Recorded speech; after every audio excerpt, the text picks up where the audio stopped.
வணக்கம் மக்களே, நான் பார்க்க போகிற வசனம் நான் கலாத்தியர் 1 10 இப்பொழுது நான் மனுஷரையா தேவனையா யாரை நாடி போதிக்கிறேன்? யாரை நாடி போதிக்கிறோம்? நம்ம மனுஷனையா தேவனையா? மனுஷரையா பிரியப்படுத்த பார்க்கிறேன். யாரை நம்ம பிரியப்படுத்துகிறோம்? நம்ம கடவுளுடைய காரியங்களை, கடவுளுடைய சுவிசேஷத்தை நம்ம போதிக்கும் போது யாரை நம்ம பிரியப்படுத்துகிறோம்? மனுஷரை பிரியப்படுத்துகிறோமா இல்லை கடவுளை பிரியப்படுத்துகிறோமா? தான் இந்த கேள்வி.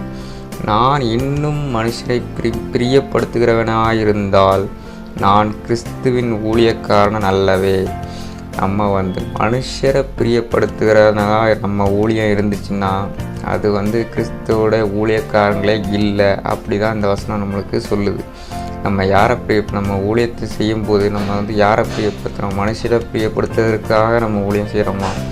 மனுஷருக்கு பிரியப்படுத்துகிற மாதிரி நம்ம ஊழியம் செஞ்சோன்னா நம்ம கிறிஸ்துவோட ஊழியக்காரங்களே கிடையாது. அப்படி தான் நம்ம பைபிள் சொல்லுது. நம்ம யாரை பிரியப்படுத்துகிறோம்?